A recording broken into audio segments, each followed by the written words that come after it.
ধূমপান ফুসফুসকে ভীষণভাবে ক্ষতিগ্রস্ত করে। এর ফলে ফুসফুসে বিষাক্ত পদার্থ জমা হয়। ধূমপানের কারণে ফুসফুসে ক্যান্সারও হতে পারে।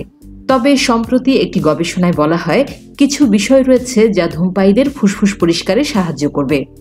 এই পদ্ধতিগুলো মেনে চললে খুব সহজেই ধূমপায়ীরা ফুসফুস পরিষ্কার করতে পারবেন। লাইফস্টাইল বিষয়ক ওয়েবসাইট বোল্ড স্কাই জানিয়েছে এই পদ্ধতির কথা। পুদিনা পাতা। ফুসফুস পরিষ্কারের জন্য খাদ্য তালিকায় পুদিনা পাতা রাখুন। পুদিনা পাতায় যে উপাদান রয়েছে তা ফুসফুসের যে কোনো সংক্রমণের সাথে লড়াই করে। আদা। ঠান্ডায় নাক বন্ধ হওয়া রোধে ঘরোয়া দাওয়াই হলো আদা। তবে ধূমপায়ীদেরও ফুসফুস পরিষ্কার করতে পারে আদা। প্রতিদিন এক টুকরো আদা চিবোলে শ্বাসতন্ত্র ও ফুসফুস থেকে বিষাক্ত পদার্থ দূর হয়ে যায়।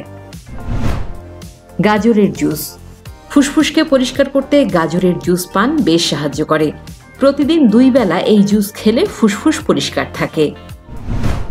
লেবুর শরবত। লেবুর শরবত প্রতিদিন খেলে ফুসফুস শক্তিশালী হয় এবং বিষাক্ত পদার্থ দূর হয়। Green tea. গ্রিন টি খুব উপকারী সবার ক্ষেত্রেই। এই শক্তিশালী চা অন্ত্রের বিষাক্ত পদার্থ দূর করে। এই বিষাক্ত পদার্থই আমাদের কোষ্ঠকাঠিন্যের জন্য দায়ী। এছাড়া প্রতিদিন গ্রিন টি পান ফুসফুসকে পরিষ্কার করে। আনারস। খাদ্য তালিকায় অ্যান্টিঅক্সিডেন্ট এবং ভিটামিন সি সমৃদ্ধ খাবার রাখুন। এই দুটি উপাদান প্রাকৃতিকভাবেই ফুসফুস পরিষ্কার করে। তাই আনারসের জুস এবং ক্র্যানবেরির জুস নিয়মিত খাদ্য তালিকায় রাখুন। এসব ফলের জুসেই প্রচুর পরিমাণে রয়েছে অ্যান্টিঅক্সিডেন্ট ও ভিটামিন সি। যোগব্যায়াম। গভীর শ্বাস প্রশ্বাসের ব্যায়াম করলে শরীর থেকে বিষাক্ত পদার্থ বের হয়ে যায়। নিয়মিত যোগব্যায়াম করলে ফুসফুস শক্তিশালী হয় এবং প্রাকৃতিকভাবে ফুসফুস পরিষ্কার হয়।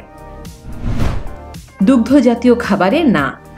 ফুসফুস পরিষ্কার রাখতে হলে দুগ্ধ জাতীয় খাবার বাদ দিতে হবে, কারণ দুধ জাতীয় খাবার পরিষ্কার প্রক্রিয়াকে বাধাগ্রস্ত করে। তবে ফুসফুসকে একেবারেই পরিষ্কার করতে ধূমপান ছেড়ে দেওয়ার বিকল্প আর কিছুই হতে পারে না। দেখুন চেষ্টা করে ছাড়তে পারেন কিনা এই বাজে অভ্যাস। স্বাস্থ্যকর জীবনযাপন করুন, সুস্থ থাকুন, ভালো থাকুন।